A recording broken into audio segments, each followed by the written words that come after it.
Praise the lord children. మీరందరూ ఎలా ఉన్నారు? మీరందరూ బాగున్నారని అనుకుంటున్నాను. దేవుని పరిశుద్ధ నామముకు స్తోత్రములు.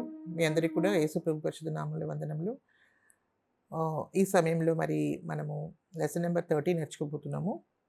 ఇది పరిశుద్ధుడైన పౌలుని ఒక మూడవ సువార్త యాత్ర.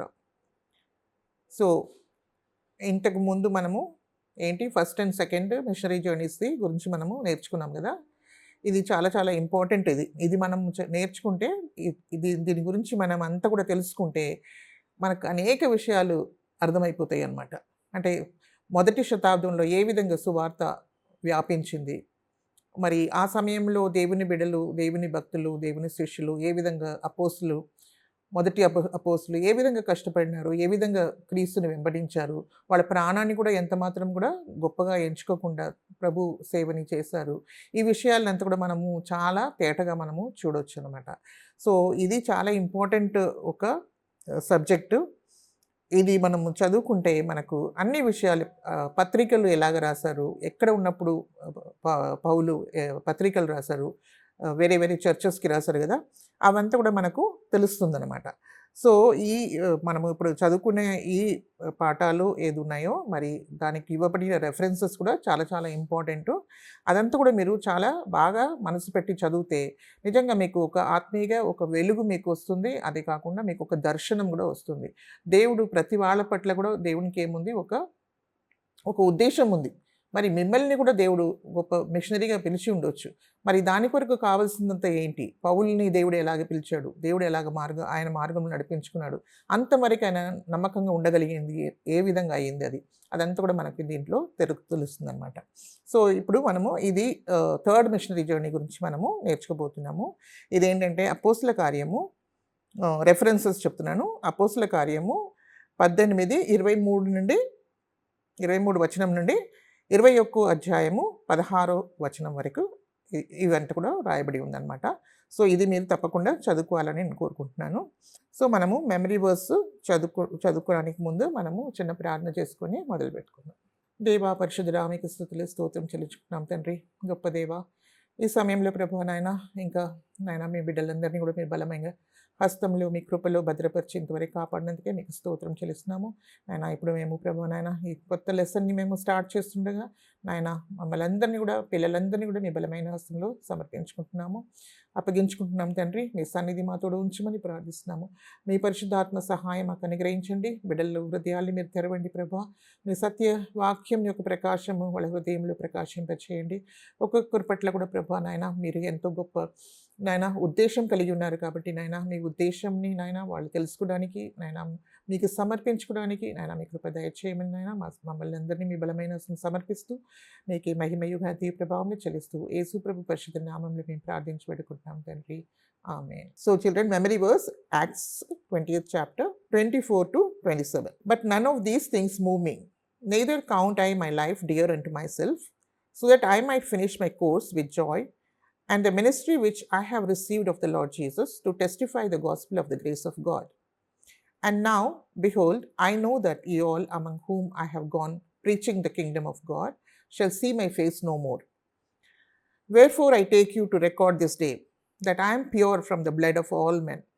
For I have not shunned to declare unto you all the counsel of God. అయితే దేవుని కృపా సువార్త గూర్చి సాక్ష్యం ఇచ్చుటయందు నా పరుగును నేను ప్రభువైన యేసు వలన పొందిన పరిచర్యను తుదముట్టింపవలనని నా ప్రాణమును నాకెంత మాత్రము ప్రియమైనదిగా ఎంచుకున్నట్లేదు.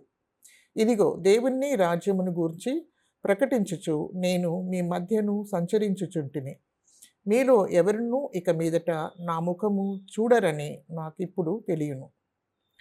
కాబట్టి మీలో ఎవరి నాశనము విషయమైనను నేను దోషిని కానని నేడు మిమ్మును సాక్ష్యము పెట్టుచున్నాను. దేవుని సంకల్పం అంతయు మీకు తెలుపకుండా నేను ఏమీయూ దాచుకొనలేదు.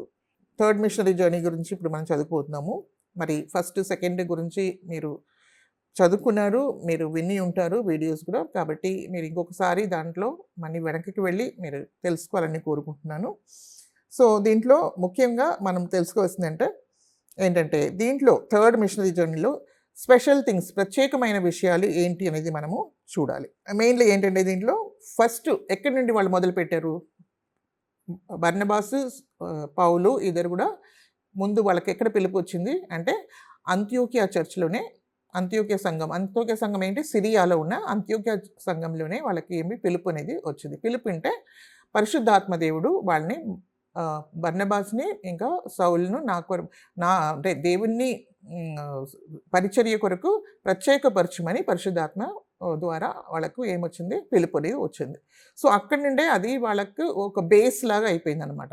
సో, పౌలుకి అంత్యోక్య సంఘమే ఒక బేస్ లాగా అయిపోయింది. అక్కడి నుండి ఆయన స్టార్ట్ చేయడము, మళ్ళీ రిటర్న్ కూడా వచ్చి అక్కడే రావడము అనేది ఆయన చేస్తూ వచ్చారు.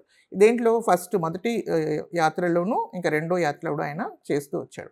ఇక మూడో యాత్ర వచ్చేసరికి అంత్యోక్య నుండి స్టార్ట్ చేశారు కానీ మరి మూడో యాత్ర ఆయన యెరూషలేములోనే ముగింపవలసి వచ్చిందనమాట. ఇంకొక ప్రత్యేకమైన విషయం ఏంటంటే ఆయన ఎఫెసీ అనే ఒక్క సంఘం మీద ఎక్కువగా కాన్సంట్రేట్ చేస్తారు.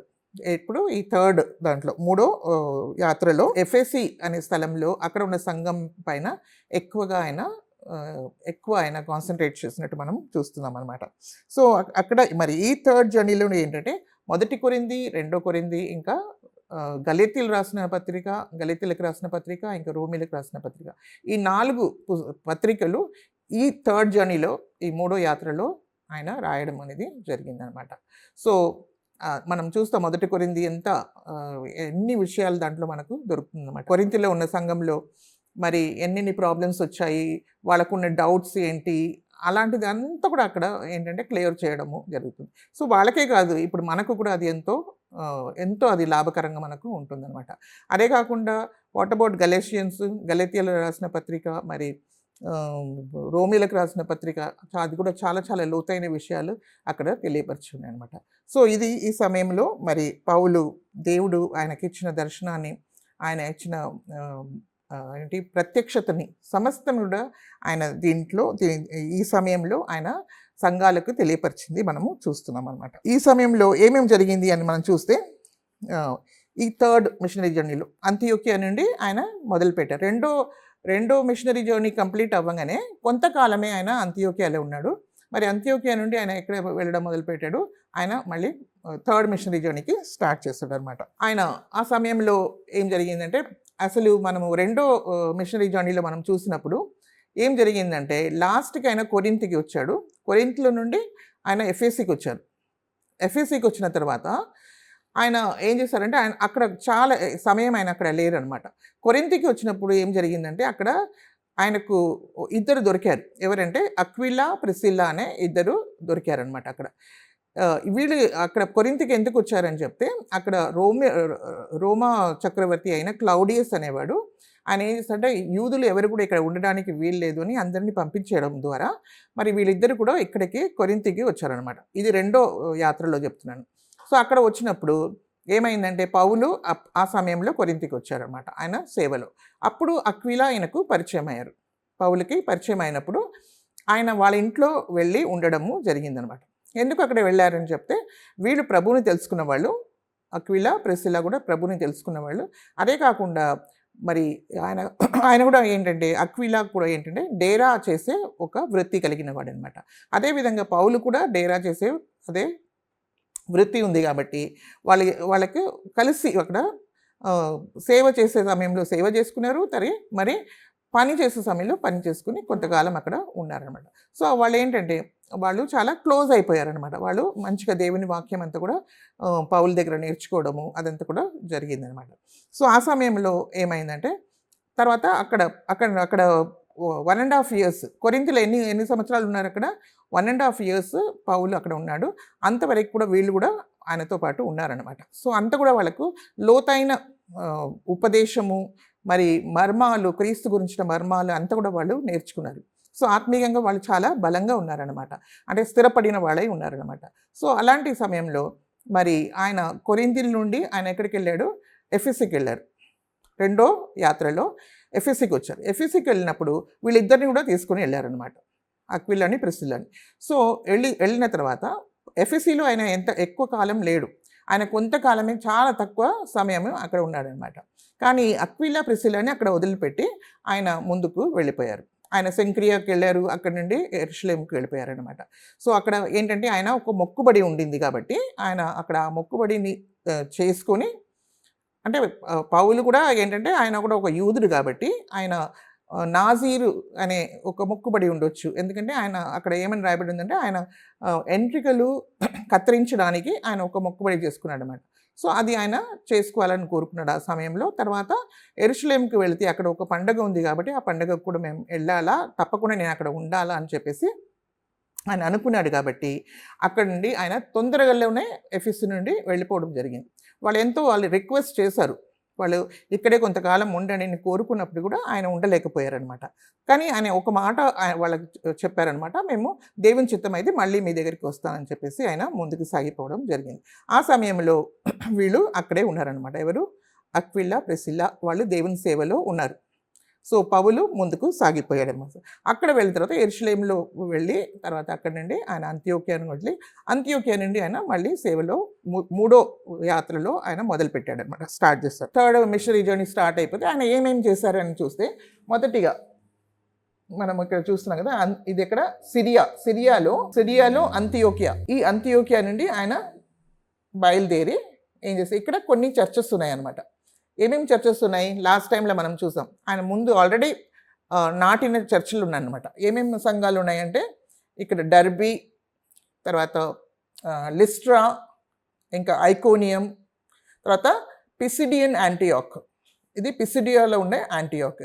ఇవంతా కూడా ఆయన వీళ్ళందరినీ కూడా ఏం చేసి ఆయన దర్శిస్తూ ఈ సంఘాలని బలపరుస్తూ వాళ్ళు స్థిరపరుస్తూ ఏం చేశారంటే ఆయన ఇక్కడి నుండి తర్వాత ఎఫెసస్కి వచ్చాడు. సో ఇక్కడ ఎఫెసస్కి ఆయన రావడము జరిగింది. సో దీనికి ముందు కొన్ని విషయాలు జరిగినాయి అనమాట. సో ఇక్కడ మనం చూసుకోవాల్సింది ఏంటంటే ఆయన ఎఫెసస్కి రావాలనే అది ఆయన చాలా ఉద్దేశించి ఉన్నారనమాట. సో ఇదంతా ఎక్కడ ఉందంటే ఏషియాలో ఉందన్నమాట. ఇదంతా ఏషియాలో ఉంది. ఏషియా అంటే ఏంటి? అది ఒక ఖండం కాదు, అది కాంటినెంట్ కాదు. ఇక్కడ ఏషియా మైనర్ ఉంటుంది, దాంట్లో ఒక భాగం అనమాట. సో ఇది ఏషియా మైనరు అని చెప్తారు. సో ఈ ఏషియా మైనర్లో ఎఫెసీ మాత్రమే కాదు, మనము ఇది ప్రకటన గ్రంథంలో 2వ అధ్యాయం 3వ అధ్యాయంలో చూస్తే 7 సంఘాల గురించి రాయబడి ఉంది కదా. ఏమేమి సంఘాలు ఉన్నాయి? ఎఫెసీ ఉంది, తర్వాత స్మర్నా ఉంది, పెర్గమాస్ ఉంది, థియాతీరా ఉంది, సార్డిస్ అనేది ఉంది, తర్వాత లౌడిషియా, ఇలాంటిది అన్ని, ఫిలడెల్ఫియా, ఇవన్నీ కూడా ఉన్నాయన్నమాట. ఇదే కాకుండా ఇంకా కూడా కొన్ని చర్చెస్ ఉన్నాయన్నమాట. అది కొలెస్సీలకు రాసిన పత్రిక కూడా ఉంది కదా, కొలెస్సీ, హీరాపోలిస్, మిలిటస్, ఇలాంటిది ఇంకా కూడా వేరే వేరే సంఘాలు కూడా ఇక్కడ స్థాపింపబడినాయి. సో ఇదంతా కూడా దగ్గరలోనే ఉంటాయన్నమాట. ఇక్కడ ఇలాంటిదే ప్లేసెస్లో ఉంటాయన్నమాట. సో ఇది స్పెషల్గా ఎఫెసస్ ఏంటంటే ఇది అన్నిటికి కూడా కొంచెం ఒక స్థలం అనమాట. సో ఇక్కడ నుండి ఏంటంటే కనెక్టివిటీ, రోడ్ కనెక్టివిటీ, అన్ని విషయాల్లో ఇక పెద్ద సిటీ అనమాట ఎఫెసీ. కాబట్టి ఆయన ఏంటి ఎఫెసీకి వచ్చారనేది మనము చూడగలం. ఈ ప్లేస్ ఎలాంటిది, ఈ ఎఫెసీ అనే ప్లేస్ ఎలాంటిది అని మనం చూస్తే ఇక్కడ ఏంటంటే చాలా విగ్రహారాధన, ఎక్కువ విగ్రహాలని ఆరాధిస్తారు, ప్యాగనిజం. తర్వాత అదంతా కూడా మూఢభక్తులు ఎక్కువ అనమాట. ఇంకా తర్వాత అక్కడ ఉన్న ప్రజల్లో మూఢభక్తి ఎక్కువ ఉంటుంది. తర్వాత ఇంకేంటంటే అక్కడ చాతబాడి, మంత్ర విద్య, ఇవంతా కూడా ఎక్కువ అనమాట ఆ స్థలంలో. సో ఏంటి దాన్ని బట్టి మనం ఏం అర్థం చేసుకుంటున్నామంటే ఎక్కడైతే దేవుని సంఘము లేదో, ఎక్కడైతే దేవుని కార్యము అక్కడ రాలేదో, సువార్త రాలేదో అలాంటి స్థలంలో ఇవే ఎక్కువ ఉంటాయి అన్నమాట. అంటే సాతాన్ది ఒక కోట ఉంటుంది అక్కడ, సాతాన్ని చీకటి శక్తులు నింపబడి ఉంటాయి అన్నమాట. సో ఇవంతా కూడా ఏంటి, ఈ మంత్ర శక్తులు, ఇంకా ఈ చేతబాడీలు, మరి మూఢనమ్మకాలు, విగ్రహాలు, ఇదంతా కూడా ఎక్కడి నుండి వచ్చాయి? బికాస్ అక్కడ జీవంగల దేవుణ్ణి, సత్యదేవుణ్ణి ఒక మాటలు అక్కడ రాలేదు, ఇంకా సువార్త అక్కడ రాలేదు, ప్రజల్ని ఇంకా మార్చలేదు. సో అలాంటి చాలా భయంకరమైన ఒక పట్టణము ఎఫెసీ అనే పట్టణం. సో ఈ ఎఫెసస్ అనే పట్టణంలో దేవుడు వాళ్ళని రెండో యాత్రలో వాళ్ళకి వెళ్ళాలని ఉండింది, ఎఫెసీకి వెళ్ళాలని అనుకుంటే దేవుడు వాళ్ళకి అనుమతి ఇవ్వలేదు. ఎందుకంటే that place was not ready for that.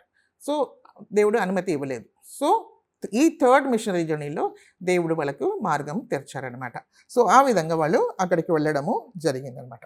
So ఇది ఎక్కడ ఉందంటే ఈ ఈ ఎఫెసే అనే పట్టణము ఎక్కడ ఎక్కడ ఉందంటే కేస్టర్ అనే ఒక నది ఒడ్డులో అక్కడ ఉందన్నమాట.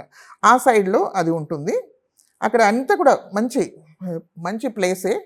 కానీ అది ఏషియాలో ఉంది.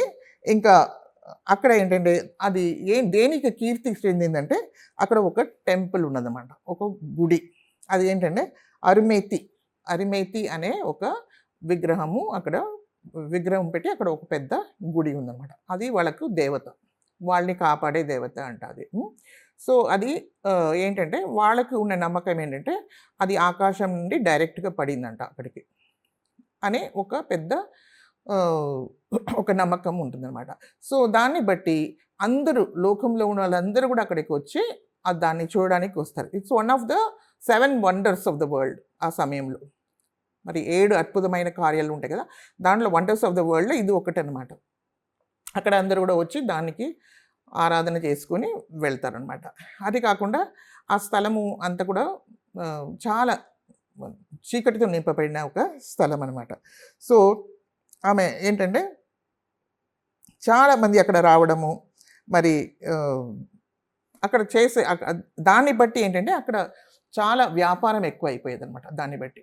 ఎందుకు వ్యాపారం ఎక్కువైతుందంటే ఈ అర్మితేయి దేవి ఉంది కదా! ఆ అర్మితేయి దేవి ఒక ప్రతిమని వాళ్ళు చేసేవాళ్ళు.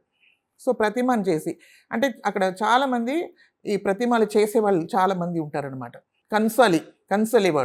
కంసలివాడు వాళ్ళు ఎక్కువ ఉంటారు. కంసలివాళ్ళు వాళ్ళది చాలా ఎక్కువ మంది వాళ్ళు చేస్తూ ఉంటారు. ఏం చేస్తారు వాళ్ళు సిల్వర్‌తో, కొంతమంది గోల్డ్‌తో, సిల్వర్‌తో, మట్టితో దాని మీద పెయింట్ ఏసేసి అంటే ఒక్కొక్కరికి ఎలాంటి సోషల్ స్టేటస్ ఉందో అలాంటి వారు వాళ్ళకు ఉన్న డబ్బుల్ని బట్టి వాళ్ళు కొనుక్కొని పోతారనమాట. అది ఏంటంటే అరుంధతి దేవి యొక్క ప్రతిమలు, మరి ఆ గుడిది ఒక ప్రతిమ.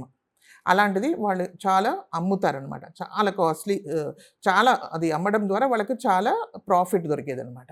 సో, అలాంటి వాళ్ళు అక్కడ చాలామంది ఉంటారనమాట. అదంతా కూడా వాళ్ళు ఏంటి జీవనము కొరకు అది వాళ్ళు వాడుకునేవాళ్ళనమాట. సో, ఈ విధంగా వాళ్ళు ఇంకా అదేంటంటే సూపర్‌స్టిషన్సే కదా! అంతా కూడా మూఢనమ్మకాలే. సో, మూఢనమ్మకాలు, విగ్రహారాధన, తర్వాత మంత్రవాదులు అలాంటి వాళ్ళు అక్కడ నిండి ఉన్నారనమాట. అక్కడ ఒక పెద్ద ఆడిటోరియం అంటే ఒక నాటకశాల, ఒక థియేటర్ ఉంటదనమాట. దాంట్లో 50,000 మంది కూర్చోవచ్చు స్పెక్టేటర్స్. 50,000 మంది కూర్చొని వాళ్ళు ఏం చేయగలరు, దాన్ని అక్కడ జరిగే చాలా విషయాలు అక్కడ జరుగుతుందనమాట. వాళ్ళేంటంటే ఆటపాటలు జరిగేది, తర్వాత స్పోర్ట్స్ జరిగేది, అలాంటిది అనేక విషయాలు జరిగేది. So, 50,000 people can stay there and see that అనమాట. అది చూడగలరనమాట. సో, అలాంటి ఒక స్థలం అనమాట. సో, ఎఫెసులు this is the main reason. దానికి చాలా చాలా కీర్తి కలిగిన ఒక స్థలం because of that temple.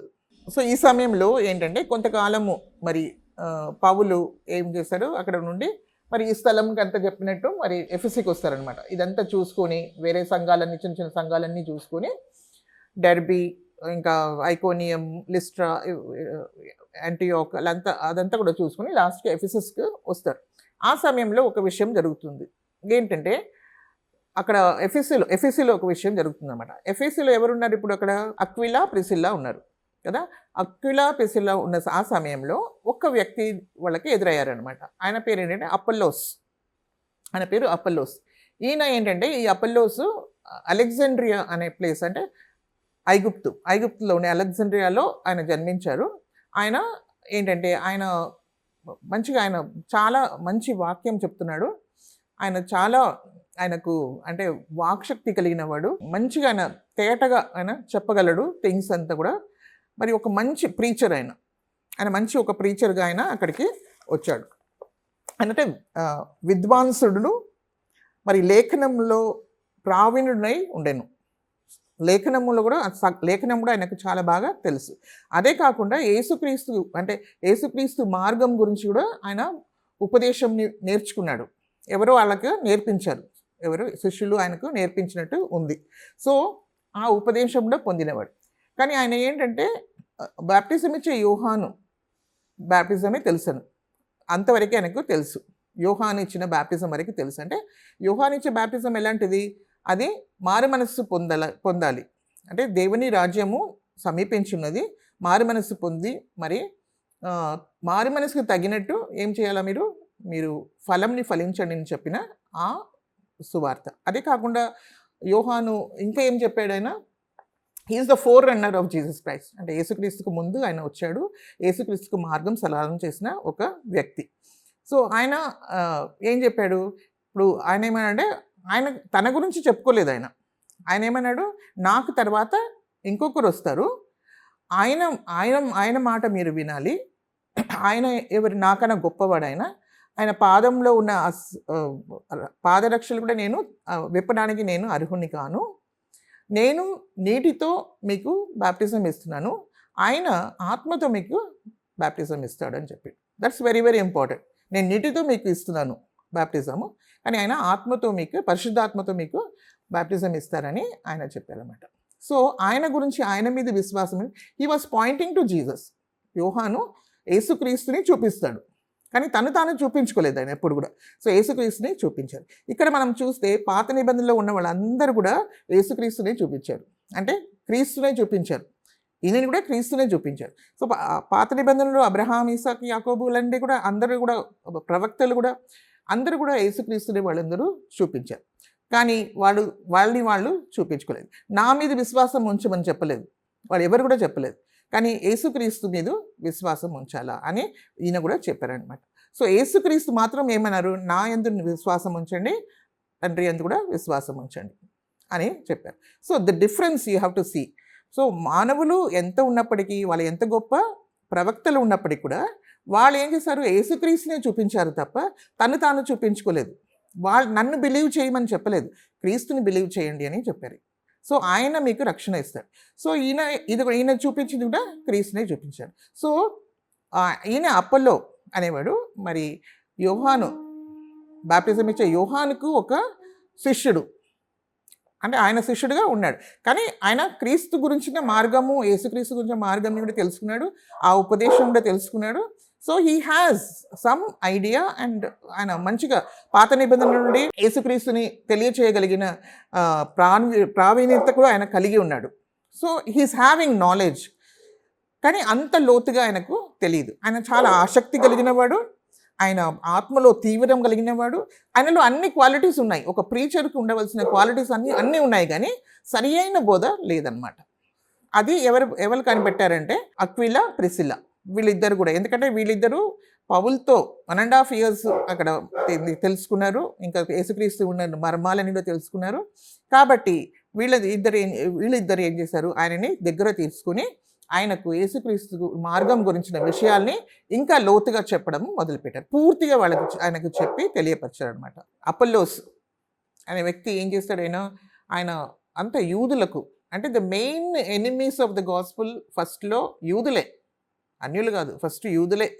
So యూదులు అంటే నమ్మని యూదులు, నమ్మిన యూదులు కాదు, నమ్మని యూదులు.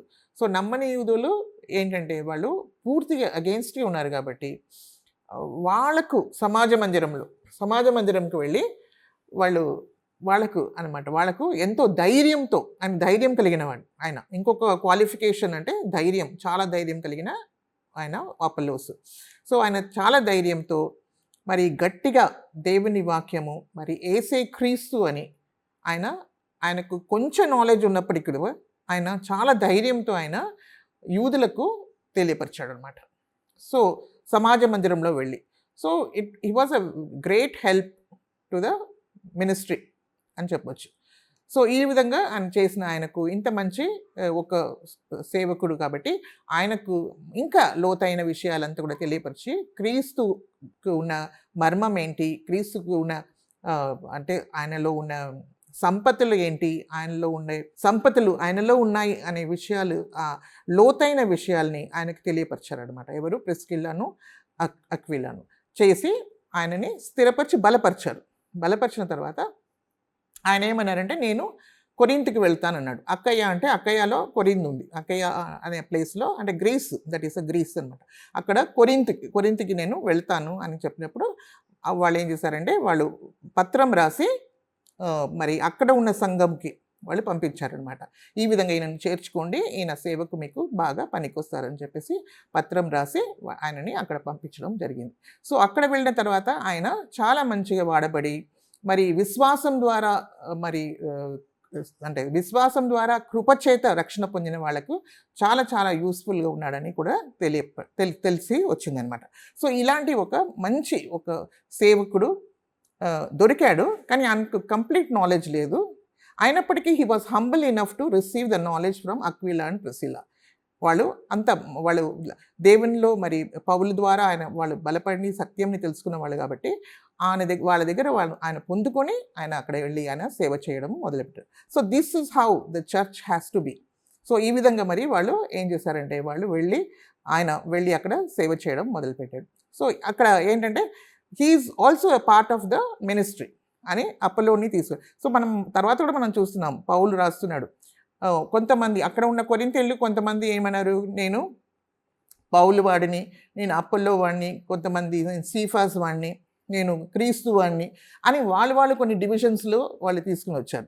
కానీ ఆ విధంగా కాదు. ఆయన ఏమంటాడు, పౌలు ఏమంటాడు, పౌలు మీ కొరకు ప్రాణం పెట్టలేదు, ఎవరు కూడా ఏమీ కూడా చేయలేదు. పౌలు నాటాడు, అపోల్లో నీళ్లు పోసాడు. సో దేవుడు ఏమిచ్చాడు, వృద్ధిని కలిగించాడు అని చెప్తారనమాట. సో ఆ విధంగా మనం చూస్తే we are all one another are equal to one another. కానీ మనం చేయగలిగింది కొంచెమే. కానీ యాక్చువల్లీ చేసే పని ఎవరు, మనతో పాటు యేసు ప్రభు చేస్తారనమాట, పరిశుద్ధాత్మ కార్యం చేస్తారనమాట. సో దేవుడు లేకుండా ఏ సువార్త కూడా ఎక్కడ కూడా వర్ధిల్లదు. సో దేవుడు మనతో ఉంటేనే ఏ సేవైనా జరుగుతుంది. సో శక్తి మనది కాదు, దేవుని శక్తి. వాక్యం కూడా మనది కాదు, దేవుని వాక్యము. కార్యం చేసేది కూడా దేవుని పరిశుద్ధాత్మని. సో ఈ విధంగానే సంఘం ఎక్కడైనా ఏర్పరచబడుతుంది. సో ఈ విధంగా జరిగింది అనేది మనము ఇక్కడ చూడగలుగుతాం అనమాట. సో వీళ్ళని మరి అంటే దీంట్లో ఇంకొక విషయం కూడా చూడాల్సిందంటే ప్రిస్కిల్లా అండ్ అక్విల్లా అని దేవుడు ఎంత గొప్పగా వాడుకున్నారు. సో వాళ్ళు అక్కడ ఉండి వాళ్ళకి మరి ఇంత గొప్ప ప్రీచర్కి వాళ్ళు అంత మంచి ఇది ఉన్నాయి. మరి ఆయనకు వాళ్ళు తెలిసింది వాళ్ళకి చెప్పినప్పుడు ఆయన కూడా దాన్ని అంగీకరించి ఆయన ముందుకు సాగిపోయాడు. మరి అక్కడ కూడా వాళ్ళు రిసీవ్ చేసుకున్నారు కొరింథీలో. మరి ఆయన కూడా ఒక గొప్ప సేవకుడుగా ముందుకు సాగినట్టు మనం చూస్తున్నాం అన్నమాట. సో ఈ విధంగా ఈ సమయంలో ఎఫెసీలో జరిగింది. సో ఇప్పుడు ఏం చేస్తున్నాడు, ఇప్పుడు పౌలు ఏంటంటే ఇప్పుడు ఇదంతా కూడా క్రాస్ చేసుకొని ఎఫెసీకి ఆయన వస్తున్నాడు అనమాట. ఎఫెసీకి వచ్చినప్పుడు ఏం జరుగుతుందని మనం చూస్తే అక్కడ మొదలు పెడుతున్నారు పని. అక్కడ వచ్చినప్పుడు ఎఫెసీలో ఆయన ఎవరిని ఎదుర్కొంటున్నాడు అని మనం చూస్తే అక్కడ కూడా ఆయన ఏం చేస్తున్నాడంటే కొంతమంది శిష్యుల్ని ఆయన ఎదుర్కొంటున్నాడు అనమాట. ఎఫెసీకి రాగానే ఆయన కొంతమంది శిష్యుల్ని ఎన్నుకుంటే వాళ్ళతో ఆయన మాట్లాడుతూని ఉంటే అప్పుడు ఆయనకు ఒక విషయం తెలిసింది. మరి ఆయనకు ఎలా తెలిసిందని మనకు తెలియదు, కానీ డెఫినెట్లీ ఆయనకు తెలిసిందనమాట, ఈయనకు something is wrong with this group అనేది. అప్పుడు ఆయన అడిగాడనమాట, మీరు ప్రభువుని నమ్మినప్పటి నుండి, విశ్వసించినప్పటి నుండి మీరు పరిశుద్ధాత్మ పొందుకున్నారా అని వాళ్ళని అడిగారనమాట. అప్పుడు వాళ్ళు ఏమన్నారంటే, మా పరిశుద్ధాత్మ ఏంటో మాకు తెలియదు, మేము పరిశుద్ధాత్మ గురించి వినలేదు, మాకు పరిశుద్ధాత్మ ఏమో కూడా తెలియలేదు. మరి అలాగ ఉంటే మీరు ఎలాంటి బ్యాప్టిజం తీసుకున్నారు అని అడిగినాం. ఎవరి నామంలో మీరు బ్యాప్టిజం తీసుకున్నారంటే యోహాను ఇచ్చిన బ్యాప్టిజము అని చెప్పారు అనమాట. సో యోహాను ఇచ్చే బ్యాప్టిజము అంటే బ్యాప్టిజం ఇచ్చిన యోహాను ఉన్నాడు కదా, ఆ యోహాను బ్యాప్టిజము ఏంటంటే same thing what happen to అపోలోస్కి ఏమైందో సేమ్ థింగ్. అలాంటి మేబీ వీళ్ళు కూడా అపోలోస్ ద్వారా రక్షణలో వచ్చారో ఏమో మనకు తెలియదు. సో అదే సిమిలర్ టైప్ని ఈయన కూడా ఎదుర్కొన్నాడు అనమాట. సో ఈయన ఏమన్నాడు, యోహాను ద్వారా యోహాను బ్యాప్టిజమే మేము తీసుకున్నాం అన్నాడు. యోహాను ఒక బ్యాప్టిజం అని ఒకటి ఉంటుందన్నమాట. సో ఆ యోహాను బ్యాప్టిజము తీసుకున్నాం. యోహాను బ్యాప్టిజం ఎందుకు ఇచ్చాడు, మీరు దేవుని రాజ్యం సమీపించింది, మళ్ళీ మీరు మారుమనసు పొంది మీరు మారుమనసుకు తగిన ఫలాల్ని ఫలించమని చెప్పాడు. మరి ఆయన ఇంకా ఏం చేశాడు, ఆయన నాకు తర్వాత ఒకడు వస్తాడు, ఆయన ఏంటి, నేను నీటితో మీకు బ్యాప్టిజం ఇస్తున్నాను, నా తర్వాత వచ్చే ఆయన మీకు పరిశుద్ధాత్మతో బ్యాప్టిజం ఇస్తాడు అని చెప్పారు. సో ఆ బ్యాప్టిజం అంటే క్రీస్తు మీద విశ్వసించమని చెప్పారు ఆయన. He is only to came to make the way for the Lord కదా, దేవుని మార్గం సరళం చేయడానికి వచ్చాడు కాబట్టి అక్కడ యేసుక్రీస్తుని ఆయన చూపిస్తున్నాడు అనమాట. సో ఆయన మీద విశ్వాసం ఉంచమని చెప్పారు. సో వీళ్ళు ఏంటంటే బ్యాప్టిజం తీసుకున్నారు, ఎవరు యోహాను ఇచ్చిన బ్యాప్టిజంని ముందుకు వెళ్ళిపోయారు. కానీ ఆయన అన్నాడు, అలా కాదు, మీరు యేసుక్రీస్తు నామంలో మీరు బ్యాప్టిజం తీసుకోవాలి. అందుకని అక్కడ రాయబడింది, మీరు యేసుక్రీస్తు నామంలో బ్యాప్టిజం తీసుకోవాలి. అంటే యేసుక్రీస్తు నామంలో అంటే యేసు ప్రభు ఏమన్నారు, మత్తయి రాసిన సువార్తలో కూడా ఏమని ఉంది, యేసుక్రీస్తు ఏమని చెప్పారు, మీరు వెళ్ళి సువార్తని ప్రకటించండి. అయితే యేసు వారి యొద్దకు వచ్చి, పరలోకమందును భూమి మీదను నాకు సర్వాధికారము ఇయ్యబడి ఉన్నది. కాబట్టి మీరు వెళ్ళి సమస్త జనులను శిష్యులనుగా చేయుడి. తండ్రి యొక్కయు కుమారుని యొక్కయు పరిశుద్ధాత్మ యొక్కరి నామములోనికి వారికి బాప్టిజం ఇచ్చుచు, నేను మీకు ఏ ఏ సంగతులను ఆజ్ఞాపించుతునో వాటినన్నిటినీ గైకొనవలనని వారికి బోధించుడు. ఇదిగో నేను యుగ సమాప్తి వరకు సదాకాలం మీతో కూడా ఉన్నాను అని వారితో చెప్పారు. తండ్రి యొక్కయు కుమారుని యొక్కయు పరిశుద్ధాత్మ యొక్క నామంలో వారికి బాప్టిజం ఇవ్వమని చెప్పారు. సో ఇప్పుడు ఏంటంటే యోహాను బాప్టిజం కాదు ఇది, ఇది యేసుక్రీస్తు చెప్పిన నూతన నిబంధన బాప్టిజం ఇదనమాట. సో నూతన నిబంధన బాప్టిజంకి పాత నిబంధన బాప్టిజంకు తేడా ఉంది. సో యేసుక్రీస్తు ఇంకా మరణించలేదు. యోహాను వచ్చినప్పుడు యేసుక్రీస్తు మరణించలేదు. సో యేసుక్రీస్తు మరణించి తిరిగి లేచిన తర్వాత ఇవ్వబడిన ఈ బాప్టిజము తండ్రి యొక్కయు కుమారుని యొక్కయు పరిశుద్ధాత్మ బాప్టిజం మనము తీసుకోవాలి. సో అప్పుడు వాళ్ళు ఏంటంటే యేసు నామంలో వాళ్ళు బాప్టిజం తీసుకున్నారు. యోహాను నామంలో అప్పుడు తీసుకున్నారు కాబట్టి ఇప్పుడు యేసు నామంలో అంటే తండ్రి యొక్కయు కుమారుని యొక్కయు పరిశుద్ధాత్మ యొక్క నామంలో యేసు నామంలో వాళ్ళకు బాప్టిజము ఇచ్చారనమాట. ఇచ్చిన తర్వాత వాళ్ళు ఏం చేశారంటే పౌలు ఏం చేశారంటే ఆయన వాళ్ళ మీద ప్రేయర్ చేసినప్పుడు, వాళ్ళ కొరకు ప్రేయర్ చేసినప్పుడు వాళ్ళందరూ కూడా పరిశుద్ధాత్మని పొందుకున్నారు. వెంటనే పరిశుద్ధాత్మని పొందుకొని ఇంకా అన్య భాషల్లో మాట్లాడము, సో ప్రవచనం చేయడము, మరి అన్య భాషల్లో కూడా వాళ్ళు మాట్లాడడం జరిగింది. అప్పుడు వాళ్ళు పరిశుద్ధాత్మ పొందుకున్నారనమాట. సో పాత నిబంధనలో మనం చూస్తే ప్రతి వాళ్ళు కూడా ప్రభుని నమ్మిన తర్వాత వాళ్ళు పరిశుద్ధాత్మ అభిషేకం కూడా పొందుకునే వాళ్ళని మనకు క్లియర్గా తెలుస్తుంది. సో అందుకని ఆయన ఆ క్వశ్చన్ అడిగారు, ఎందుకు మీరు పరిశుద్ధాత్మని పొందుకున్నారా ఒక క్వశ్చన్ మన అడిగారు. దానికి జవాబు నాకు ఏమో తెలియదు అని చెప్పినప్పుడు మీరు మరి బాప్టిజం గురించి ఆయన మాట్లాడడం జరిగింది. So it is similar to what happen to Apollos. So ఇక్కడ మనం చూస్తే పౌలు ఎక్కడెక్కడ వెళ్ళాడో, ఎక్కడెక్కడ కొంచెము తప్పు బోధలు ఉన్నాయో అదంతా కూడా సరిచేస్తూ కూడా ఆయన రావడం అనేది మనం చూస్తున్నాం అనమాట. దీని తర్వాత ఎఫెసీలో ఆయన పని మొదలు పెట్టుకుంటారనమాట. సువార్త సేవని మొదలు పెట్టుకుంటున్నారు. అపోస్తుల కార్యం 19:8-10 వరకు కూడా మనము చదవచ్చు. ఇక్కడ ఏం చేశారు, ఇలాగ ఇది అయిపోయిన తర్వాత ఈ 12 శిష్యులు మరి పరిశుద్ధాత్మతో నింపబడిన తర్వాత ఆయన ఏం చేశారంటే ఎప్పుడులాగా ఆయన వెళ్ళాడనమాట. ఎక్కడ సమాజ మందిరానికి వెళ్ళారు. యూదుల సమాజ మందిరానికి వెళ్ళి అక్కడ సువార్తని ప్రకటించారు. యేసే క్రీస్తు అని చెప్పడము జరిగింది. సో ప్రతి చోట కూడా వాళ్ళకి యూదులకు చెప్పవలసింది అదే, ఈ యేసే క్రీస్తు అనేది వాళ్ళని ఏ విధమైన వాళ్ళని కన్విన్స్ చేయాలా, మొదటి యూదులకును తర్వాత గ్రీస్తులకు అని చెప్తున్నారనమాట. సో యూదులకును గ్రీస్తులకు ఫస్ట్ మొదటిగా వాళ్ళ సువార్త చెప్పింది యూదులకే. యేసుక్రీస్తు కూడా యూదుడే, ఆయన కూడా చెప్పింది యూదులకే మొదటిగా. తర్వాత ఏంటంటే గ్రీసు దేశస్తులకు కూడా చెప్పడం. గ్రీసు దేశంలో అన్యులందరూ కూడా వచ్చేస్తారనమాట. సో కొంతమంది ప్రభుని అంగీకరించారు, యూదులు కూడా రక్షణలో వచ్చారు. కానీ కొంతమంది ఎవరైతే నమ్మలేదో ఫానటిక్స్ లాగా వాళ్ళు ఏమైపోయారంటే చాలా అగెయిన్స్ట్గా అయిపోయారనమాట. మరి పౌలకు చాలా అగెయిన్స్ట్గా అయిపోయి మళ్ళీ సమాజ మందిరం లోపల కూడా రాకుండా ఆయనని చేశారు. సో అప్పుడు ఆయన ఏం చేశారంటే ఆయన మరి ఎంతమంది అయితే యేసుక్రీస్తు నమ్మారు అలాంటి శిష్యులంతా కూడా బయటికి తీసుకొచ్చి ఒక పెద్ద హాల్ ఒకటి వాళ్ళు రెంట్కి తీసుకున్నారనమాట. అదేంటంటే that is called the hall of తురన్ను ఒక స్థలం అనమాట. తురన్ను అనే ఒక వ్యక్తిది ఒక స్కూల్ ఉందన్నమాట. ఆ స్కూల్లో పెద్ద హాల్ని వాళ్ళు తీసుకుని అక్కడ శిష్యులందరినీ కూడా తీసుకొచ్చి మరి వాళ్ళకి ఇంకా దేవుని వాక్యం ప్రకటించడము, వాళ్ళకి నేర్పించడము మొదలుపెట్టారనమాట. యేసుక్రీస్తుని వెంబడించి వాళ్ళందరినీ కూడా మనం చూస్తే ఆ సమయంలో అందరూ కూడా శిష్యులనే చెప్తున్నారు. సో విశ్వాసులని చెప్పలేదు. ఇప్పుడు అందరూనేమో విశ్వాసులు అనేస్తున్నాం కదా మనం, అలా కాదు. యేసుక్రీస్తుని విశ్వసించే వాళ్ళందరూ కూడా శిష్యులు, ఆయన్ని వెంబడించే వాళ్ళు అనే మనం చూస్తున్నాం. సో ఇక్కడ మనం బైబిల్లో చూస్తే అలాగే ఉంది, అందరూ కూడా శిష్యులనే అంటున్నారన్నమాట. సో యేసుక్రీస్తుని వెంబడించే వాళ్ళందరూ కూడా శిష్యులు. సో వాళ్ళందరికీ ఏంటంటే తురన్ను అనే ఒక హాల్లో ఆయన ఏంటంటే దివారాత్రము సమాజ మందిరానికి వెళ్ళామనుకో అక్కడ శనివారం మాత్రమే ఉంటుంది వాళ్ళకు. అంటే సబ్బాత్ దినం మాత్రమే వాళ్ళకు ఏముంటుంది, అది తెరుస్తారు. అక్కడ సబ్బాత్ దినం మాత్రమే వాళ్ళకు సమయం దొరుకుతుంది అక్కడ ప్రకటించడానికి.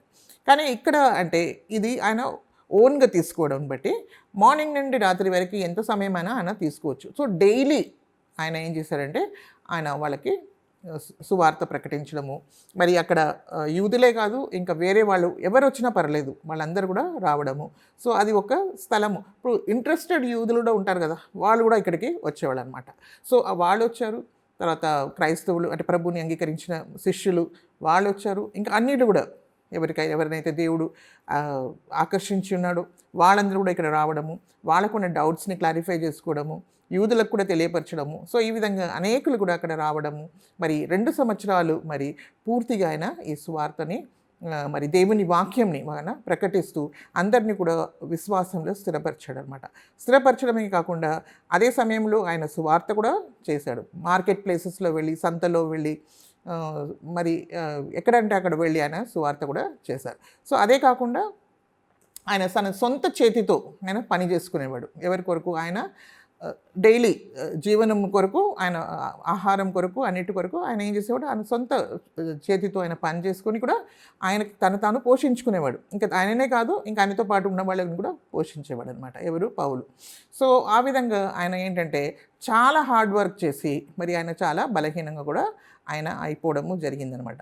సో ఈ విధంగా అక్కడ చాలా సేవ విస్తరించడం మొదలుపెట్టింది. ఆ స్థలంలో ఏంటంటే అక్కడ పక్కన చాలా ఏషియా ఉంది కదా, ఇదంతా ఏషియానే అవుతుంది. సో ఇక్కడ ఏషియాలో ఉన్నవాళ్ళు, ఇక్కడంతా కూడా ఉన్నవాళ్ళు, సేవ సంఘంలో ఉన్న వాళ్ళందరూ కూడా మిటిలన్, ఇక్కడంతా కూడా సంఘాలు ఉన్నాయన్నమాట. సో హీలోపోనీస్ అని చెప్పాను కదా, అది మరి కొలోసి, వాళ్ళంతా కూడా ఇక్కడ దగ్గరే ఉంటాయన్నమాట. సో వాళ్ళందరూ కూడా వచ్చి అక్కడ ఉన్నవాళ్ళు, కొత్త వాళ్ళు అందరూ కూడా వచ్చి మరి వాళ్ళందరూ కూడా దేవుని వాక్యంని నేర్చుకొని వాళ్ళందరూ కూడా వాళ్ళ స్థలానికి వెళ్ళి అక్కడ సంఘాలని స్థాపించడం. ఈ విధంగా దేవుని సత్యము, దేవుని సువార్త చాలా వ్యాపించిందనమాట ఆ సమయంలో.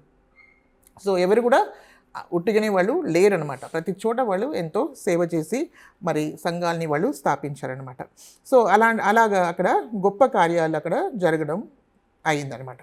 సో ఇక్కడ ఆయన ఫుల్ 2 years ఆయన అక్కడ ఉండడము.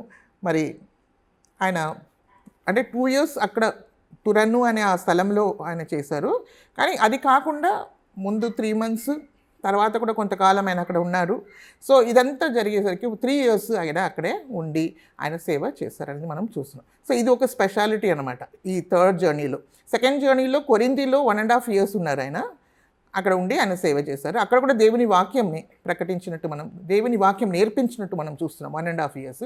అదేవిధంగా అది ప్రభువు కూడా ఆయన చెప్పారు, దర్శనం ద్వారా చెప్పారు, ఇక్కడ నా కొరకు చాలామంది ఉన్నారు కాబట్టి నువ్వు మౌనంగా ఉండకుండా నువ్వు మాట్లాడు, వాళ్ళు ఎవరు కూడా నీకు హాని చేయకుండా నేను నీతో ఉన్నాను, నువ్వేం భయపడవద్దు అని చెప్పేసి ఆయనకు దర్శనం ఇచ్చినప్పుడు ఆయన 1.5 years అక్కడ ఉన్నారనమాట. సో ఇక్కడ కూడా ఆయన 2 years లాగా 3 years ఆయన ఎఫెసీలో ఉండడము జరిగింది. సో ఇక్కడ ఒక బలమైన ఒక సంఘము స్థాపింపబడిందని మనము చూడగలము. సో ఈ విధంగా ఆయన చేస్తున్న సమయంలో అక్కడ ఏంటంటే దేవుని వాక్యము చాలా బలంగా రావడము. మరి అందరూ కూడా దేవుని వాక్యం ద్వారా, దేవుని వాక్యం అంటే ఏంటి? సత్యం కదా. ఎప్పుడైతే సత్యం మన దగ్గరికి ఉంది, సత్యం ఏం చేస్తుంది? మనుషుల్ని ఏం చేసేస్తుందంటే వాళ్ళని స్వతంత్రులుగా చేస్తుంది అని మనకు తెలుసు వాక్యం. సో దేవుని ఆత్మ ఎక్కడ ఉందో అక్కడ ఏముంది? స్వతంత్రత ఉంది అనేది మనకు తెలుసు. సో అందరూ కూడా ఏంటంటే విడుదల పొందుకున్నారు, అందరూ కూడా రక్షణ పొందుకున్నారు, అందరూ కూడా ఏంటంటే దేవుని వాక్యంలో ఇంకా బలవంతులు అవుతున్నారు. సో ఈ విధంగా ఉన్న ఆ సంఘము మరి అక్కడ ఆ సంఘమే కాదు, ఇంకా వేరే ప్లేసెస్ని కూడా వచ్చి వాళ్ళు వాక్యం విని వాళ్ళు వెళ్ళేవాళ్ళు అనమాట. సో ఆ విధంగా ఒక బలమైన ఒక పరిశుద్ధాత్మ కార్యం అక్కడ జరుగుతుందనమాట. సో అపోస్తులైన పౌలు ద్వారా జరుగుతుంది. సో దేవుడు మరి పౌల్ని కూడా చాలా బలపరిచాడు. సో అక్కడ ఉన్న సంఘము, అక్కడ వచ్చిన వాళ్ళందరూ కూడా చాలా బలం పొందుకున్నారు. సో ఆ విధంగా జరుగుతున్న సమయంలో ఏం జరిగిందంటే దేవుని ఆత్మకార్యం జరుగుతున్న సమయంలో చాలా అద్భుతాలు కూడా జరిగినాయి అనమాట. It's unusual.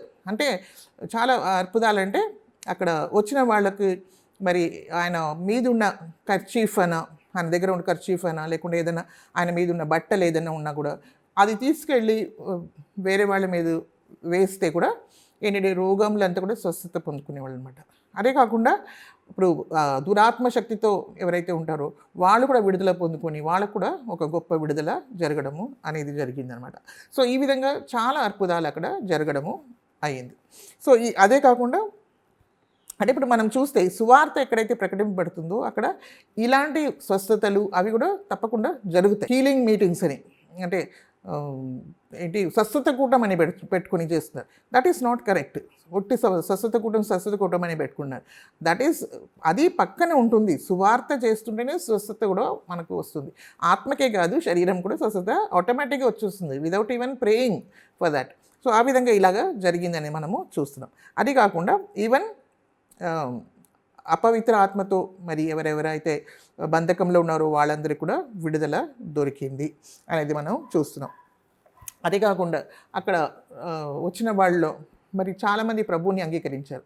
అంగీకరించిన వాళ్ళు మరి దేవుని సువార్తని వినిన వాళ్ళు కూడా ఏం చేశారంటే వాళ్ళది మంత్రవాదులు అని చెప్పాను కదా, మంత్ర విద్య అక్కడ చాలా ఉందన్నమాట. సో అలాంటి వాళ్ళు ఏం చేశారంటే ఆ మంత్ర విద్య ఒక పుస్తకాలన్నీ కూడా చాలా వాళ్ళు పెట్టుకున్నారనమాట. అవంతా కూడా తీసుకొచ్చి వాళ్ళ ముందు అక్కడ తీసుకొచ్చి దాన్ని కాల్చి వేశారనమాట. ఆ కాల్చి వేస్తే అది చాలా పెద్ద వాల్యూకి ఒక సంథింగ్ లైక్ $50,000 సిల్వర్ కాయిన్స్ ఇది ఉంటారు కదా, అలాగా పెద్ద అమౌంట్స్లో అది ఉండే అంత డబ్బులు కలిగిన ఇదనమాట. అది అవంతా కూడా వాళ్ళు ఏం చేశారు, వేరే వాళ్ళకి ఇవ్వకుండా వాళ్ళు ఏం చేశారు, వాళ్ళు అమ్మకుండా వాళ్ళు ఏం చేశారు, అందరినీ తీసుకొచ్చి కాల్చి వేశారనమాట వాటిని అన్నిటిని. సో దాన్ని కూడా ఒక పెద్ద అంటే అపవిత్రత అంతా కూడా ఏమైంది, కాలిపోయినాయి. వాళ్ళకి విడుదల వచ్చింది కాబట్టి దానికి మళ్ళీ మనం దాని దగ్గరికి వెళ్ళకూడదు అని చెప్పేసి దాన్ని పూర్తిగా నాశనం చేసేస్తారనమాట. సో ఇదంతా మనం చూస్తుంటే ఏంటంటే చీకటి క్రియలంతా కూడా ఏమైపోతున్నాయి, ఫటాఫట్ అని ఏమైపోతున్నాయి, కట్ అయిపోతున్నాయి అనమాట, బ్రేక్ అయిపోతున్నాయి. దాని సంకళ్ళంతా కూడా విరిగిపోతున్నాయి. అక్కడ ఉన్న దుష్ట శక్తులంతా కూడా దుష్ట కోటలంతా కూడా ఏమైపోతున్నాయి, పడిపోతున్నాయి, కూలిపోతున్నాయి. సో ఈ విధంగా జరుగుతుంది అనమాట. సో ఇదంతా జరుగుతున్న సమయంలో ఏంటంటే అక్కడ కొంతమంది ఉన్నారనమాట. వాళ్ళు ఏంటంటే యూదులు, అంటే ఫేక్ యూదులు ఏం చేస్తున్నారు, వాళ్ళు కూడా ఏం చేస్తున్నారంటే ఇప్పుడు ఈయన యేసునామంలో సైతాన్ని వెళ్ళగొడుతుంటే పౌలు వాళ్ళు కూడా ఏం చేయడం మొదలుపెట్టారు. వాళ్ళు కూడా యేసునామంలో సైతాన్ని వెళ్ళగొడదామని ప్రయత్నం చేస్తున్నారు అనమాట. వాళ్ళు ఎవరంటే స్కేవా అనే ఒక మహాయాజకుడు ఉన్నాడు, సమాజ మందిరంలో ఉన్న మహాయాజకుడు. వాళ్ళకు 7 మంది కుమారులు. ఆ 7 మంది కుమారులు ఏం చేస్తున్నారంటే పౌలు కూడా ఏం చేస్తున్నాడు కదా, ఆయనకు బాగా చాలామంది ఆయన దగ్గరికి వస్తున్నారు, ఆయనకు బాగా చాలామంది విడుదల పొందుతున్నారు, సైతాన్ స్పిరిట్స్ అన్ని కూడా పారిపోతున్నాయి, సో మనం కూడా చేద్దాం పౌలులాగా అని చెప్పేసి వాళ్ళు ప్రభుని అంగీకరించలేదు, ఆయన మీద విశ్వాసం ఉంచలేదు. కానీ పౌలు చేసినట్టు ఆయన యేసు నామంని వాళ్ళు వాడుకున్నారనమాట.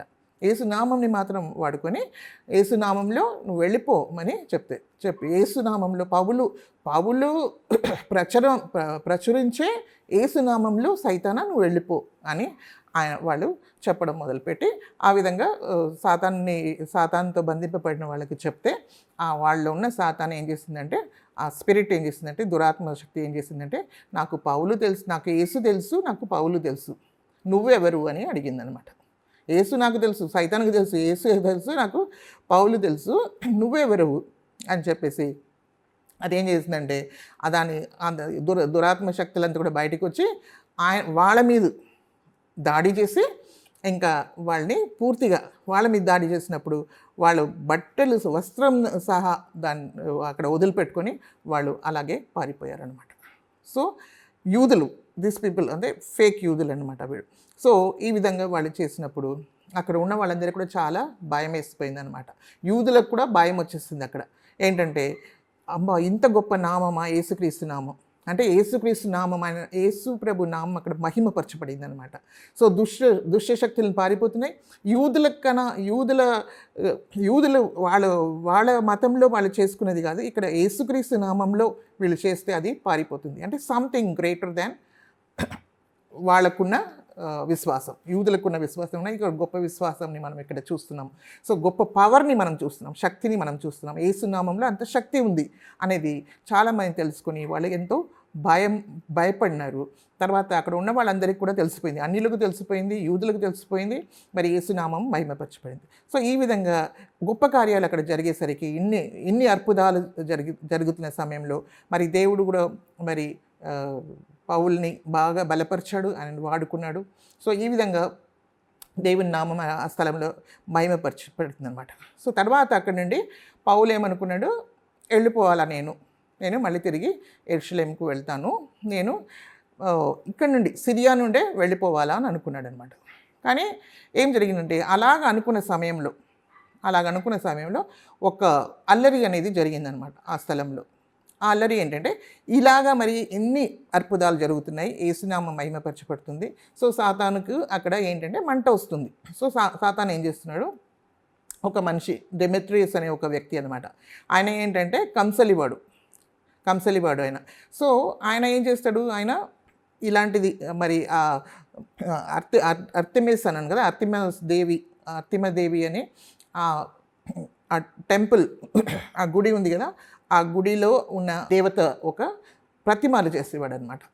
ఆయనే కాదు, ఆయన అట్లాంటి వాళ్ళు ఇంకా చాలామంది ఉద్యోగం చేసేవాళ్ళు, సేమ్ పని చేసేవాళ్ళు, వాళ్ళందరినీ ఏం చేస్తున్నాడు, పిలిచి గుంపు చేసి మరి వీళ్ళందరికీ చెప్పాడనమాట. మా దేవత చాలా గొప్పది, మరి మనమందరం కూడా ఇట్లాగా మనము ఈ పని చేస్తున్నాము, ఈ వృత్తి చేస్తున్నాము, ఈ వ్యాపారము మనకు చాలా లాభకరంగా ఉంటుంది, తర్వాత ఇది మనకు చాలా ఉపయోగకరంగా ఉంది, మనం హ్యాపీగా మనం జీవితాన్ని జీవనంని మనము గడిపేస్తున్నాము.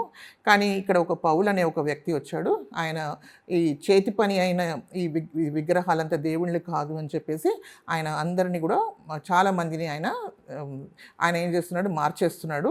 ఇంకా ఇక్కడే కాదు, వేరే ప్లేసెస్లో కూడా అట్లాగే చేస్తున్నాడు. మరి లోకమంతా కూడా ఈ దేవత అంటే అందరికీ చాలా ఇష్టము, కాబట్టి మన వృత్తి కూడా దెబ్బతింటుంది. అదే కాకుండా ఈ దేవత మహిమ కూడా గొప్పది, కాబట్టి మనము ఇది కాకుండా చేయాలా అని చెప్పినప్పుడు వాళ్ళందరూ కూడా కలిసి ఏంటంటే ఒక పెద్ద అల్లరిని క్రియేట్ చేస్తారన్నమాట. పెద్ద అల్లరిని క్రియేట్ చేసినప్పుడు దాంట్లో యూదులు కూడా ఎవరైతే అగెయిన్స్ట్గా ఉన్నారో వాళ్ళు కూడా అగెయిన్స్టే, యేసుప్రభుకి అగెయిన్స్టే వాళ్ళు కూడా కలిసిపోతారు. ఇంకా వీళ్ళందరూ కూడా కలిసిపోతారు, అక్కడ ఉన్న వాళ్ళు ఎఫ్ఎస్ఏ వాళ్ళు కూడా కలిసిపోతారు. తర్వాత ఏంటంటే అక్కడ ఒక పెద్ద అల్లరి అనేది వచ్చేస్తుంది అనమాట. సో అప్పుడు ఎవరు ఏమిటి అనేది ఏం తెలియట్లేదు ఎవరికి కూడా, పెద్ద కన్ఫ్యూషన్ అనేది వచ్చేస్తుంది అనమాట. అప్పుడు ఏం చేస్తారు వాళ్ళు, ఒక వ్యక్తి ఉంటాడు అలెగ్జాండర్ అని. ఆ అలెగ్జాండర్ ఎవరు అనేది మనకు తెలియట్లేదు, కానీ ఒక కాపర్ స్మిత్ అనే గురించి కూడా రాయబడి ఉంది.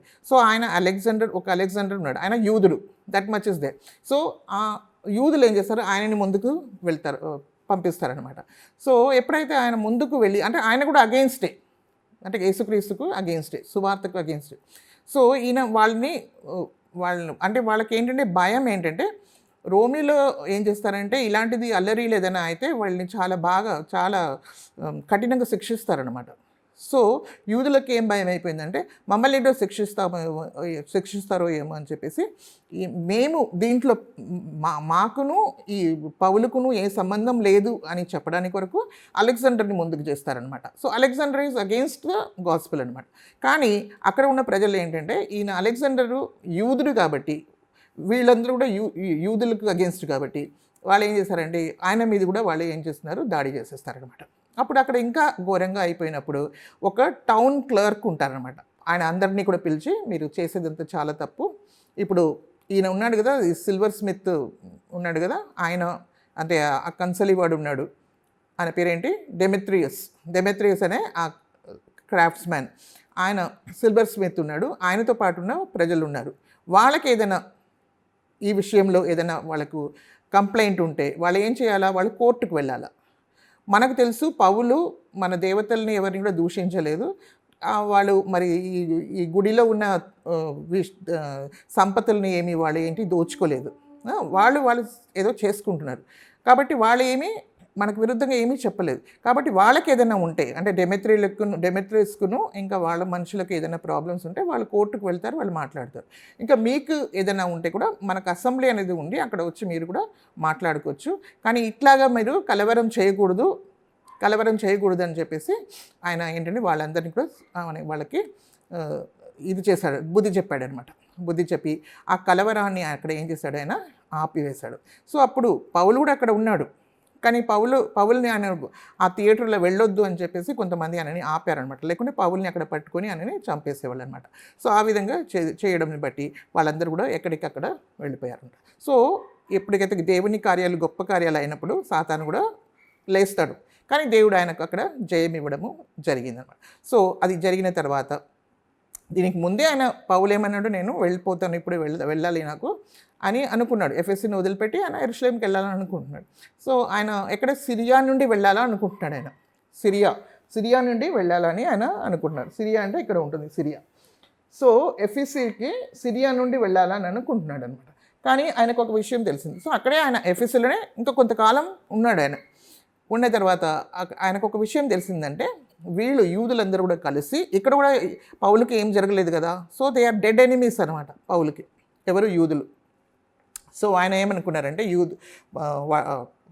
వీళ్ళు ఏమనుకున్నారు, యూదులు ఏమనుకున్నారంటే, మనం అందరము ఒక సీక్రెట్గా, ఒక రహస్యంగా ఒక పని చేద్దాం. ఆయన సిరియా నుండి వెళ్తాడు, అప్పుడు ఆయనని పట్టేసి ఆయనని చంపేద్దాం.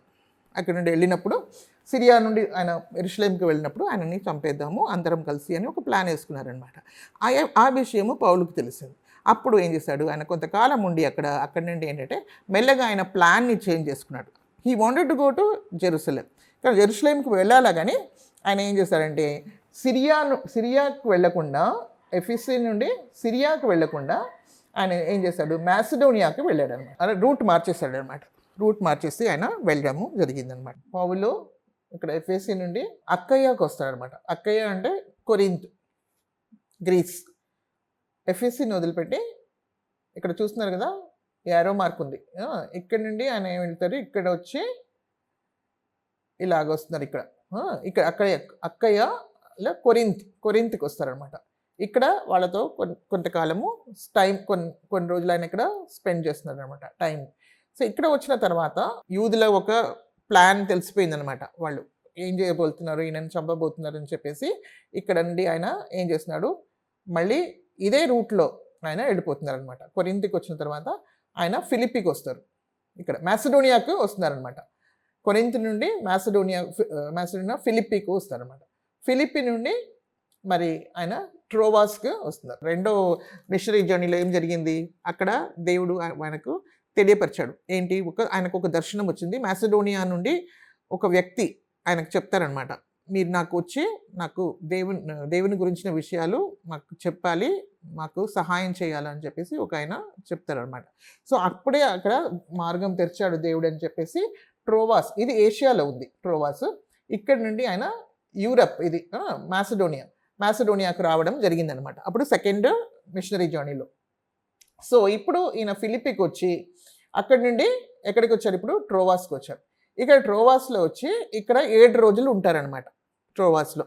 ఇక్కడ చాలామంది ఈయనతో పాటు ఫిలిప్పీలో ఉన్న వాళ్ళు చాలామంది వస్తారనమాట. ఆయనతో కలిసి ఇక్కడ ట్రోవాస్లో వచ్చి ఇక్కడ ఆయన 7 రోజులు అక్కడ ఉండి మరి అందరు సహోదరులందరినీ చాలామంది అక్కడ రావడము, మరి వాళ్ళందరికీ మరి దేవుని వాక్యము అంతా కూడా ఇచ్చి వాళ్ళని బలపరిచారనమాట. సో లాస్ట్ రోజు ఏం చేశారైనా, ఈసారి ఆయన ఏం చేశారంటే లాస్ట్ రోజు వాక్యము, నెక్స్ట్ డే ఆయన వెళ్ళిపోతున్నారు అనమాట. ఆయన ట్రోవాస్ నుండి వెళ్ళిపోతున్నారు.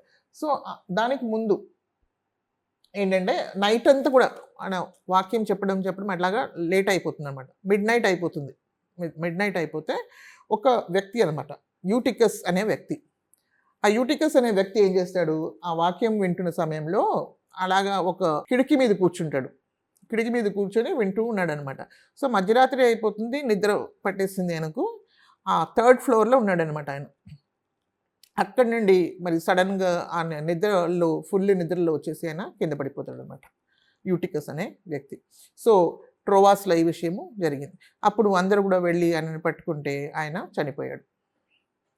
సో ఆయన చనిపోయాడంటే ఇప్పుడు దేవుని నామానికి అక్కడ ఏమవుతుంది, అక్కడ అవమానం కలుగుతుంది. ఏదో వీళ్ళు ఇందరూ ఇలా చేశారు, ఈయన చనిపోయాడు అని చెప్పేసి అందరూ కూడా కావాలని ఏదో ఒకటి పెడతారు. సో అప్పుడు పౌలు కూడా ఆయన ఏం చేస్తాడు, కిందికి దిగి ఆయన మీద పడి, ఆయన ఇప్పుడు చెప్పాం కదా, ఆయన ఈవెన్ హ్యాండ్ కర్చీఫ్ పడితే కూడా ఎంతోమంది స్వస్థత వచ్చింది. సో ఇక్కడ కూడా మనం చూస్తే ఆయన మీద పడడం అంటే ఆయన కొరకు ప్రార్థన చేసినప్పుడు మరి ఆయనలో ఉన్న దేవుని శక్తి మరి ఆయన మీద రావడం జరిగింది. సో జరిగింది అని ఆయన చెప్పారన్నమాట. ఆయన బాగా ప్రార్థన చేసిన తర్వాత ఆయన ఏమంటాడో, ఇంకా ఆయన ప్రాణం వచ్చేసింది, ఆయన ప్రాణం ఉంది ఆయనలో అని చెప్పేసి ఆయన పైకి వచ్చేసి ఇంకా వాక్యం చెప్పేస్తూ ఉన్నాడు అనమాట. రాత్రి అంతా కూడా వాక్యము చెప్పారు. తర్వాత మార్నింగ్ అయిపోయింది. సో అప్పుడు చూస్తే ఆయన మళ్ళీ తిరిగి మరణం నుండి తిరిగి లేచాడు. ఎవరు? యూటికస్. సో అక్కడ కూడా ఒక గొప్ప కార్యం దేవుడు చేశాడు అనమాట. సో ఆయన థర్డ్ ఫ్లోర్ నుండి కింద పడడం, థర్డ్ ఫ్లోర్ నుండి పడితే ఇంకా బ్రతుకురు. సో ఆయన చనిపోయిన ఒక వ్యక్తిని మళ్ళీ ఆయన తిరిగి దేవుడు లేపాడనమాట. సో అక్కడ కూడా దేవుడు అక్కడ గొప్ప కార్యము చేసినట్టు మనము చూస్తున్నాం. సో ఇలాగ పోయిన ప్లేసెస్లో అంతా కూడా ఆయన కొంతకాలం అక్కడ ఉండడము, వాళ్ళతో మాట్లాడడము, వాళ్ళని స్థిరపరచడము, ఈ విధంగా ఆయన చేశారనమాట. సో ఇక్కడ మన కొరింథీలో కూడా ఆయన మూడు నెలలు ఉన్నారనమాట. ఇక్కడ వచ్చారు కదా, ఇక్కడ ఎఫ్ఎస్సి నుండి కొరింథీకి వచ్చారు కదా, అక్కడ కూడా 3 months ఆయన ఇక్కడ ఉండి వాళ్ళతో సమయంని స్పెండ్ చేశారు. దేవుని వాక్యం ప్రకటిస్తూ వాళ్ళకి ఆత్మలో వాళ్ళని బలపరుస్తూ అక్కడ ఉన్న శిష్యులందరినీ కూడా బలపరిచాడు. దాని తర్వాత ఆయన ఫిలిప్పీకి రావడము, మరి ఫిలిప్పీ నుండి ట్రోవాస్కి రావడం, ట్రోవాస్లో 1 week 7 రోజులు ఇక్కడ ఉన్నాడనమాట. తర్వాత ఈ యూటికస్ మళ్ళీ మరణం నుండి తిరిగి లేచాడు. లేచిన తర్వాత వాళ్ళు అక్కడి నుండి వెళ్తారనమాట.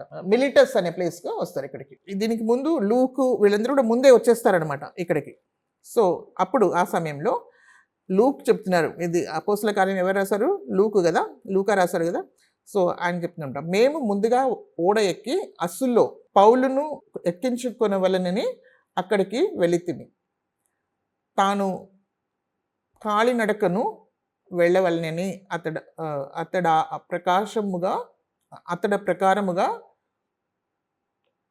ప్రకారముగా మాకు నియమించి ఉండెను.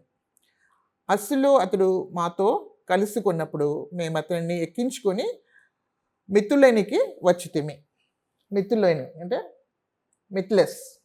మితులేనికి వచ్చితిమి. ఇక్కడ మితులేనికి వచ్చారనమాట. అస్సోస్ నుండి మితులేనికి వచ్చారు. అచ్చటి నుండి వెళ్ళి మరి కియోసునకు ఎదురుగా వచ్చితిమి. కియోస్కి ఎదురుగా వచ్చితిమి. ఇక్కడ కియోస్కి వచ్చారనమాట. మితులేనికి వచ్చి కియోస్కి వచ్చారు. అక్కడ నుండి వాళ్ళు మిలిటస్కి వచ్చారు. మిలిటస్ అనే ప్లేస్ ఇక్కడ ఉంది కదా, ఇక్కడికి వచ్చారనమాట. అక్కడ నుండి మితిలేస్కి వచ్చిన తర్వాత ఏం చేశారంటే, మిలిటస్కి వచ్చిన తర్వాత ఎఫ్ఎస్సి ఇక్కడ పైన ఉన్నారు కదా, మళ్ళీ ఎఫ్ఎస్సిలో ఉన్నవాళ్ళు ఎవరైతే పెద్దలు ఉన్నారో అక్కడ పెద్దలందరినీ కూడా పిలిపించారనమాట. మిలిటస్కి వచ్చిన తర్వాత, ఈ మిలిటస్కి వచ్చిన తర్వాత ఎఫ్ఎస్సికి వెళ్తే మరి ఇంకా అక్కడ సమయం ఎక్కువ అయిపోతుందని చెప్పేసి అక్కడ ఉన్న పెద్దలందరినీ పిలిచి మిలిటస్కి తీసుకొచ్చారు. సో మిలిటస్కి తీసుకొచ్చి వాళ్ళతో మరి దేవుని వాక్యంని ప్రకటించి వాళ్ళతో ఎన్నో మాటలు వాళ్ళతో మాట్లాడారనమాట. సో అది చాలా చాలా విషయాలు అక్కడ ఉన్నాయన్నమాట. సో ఇక్కడ కూడా మనం చూస్తే పెద్దలు అనేది ఇక్కడ మనం చూస్తున్నాం. ఇక్కడ ఏంటంటే పెద్దలే అక్కడ ఏంటంటే నడిపిస్తారు.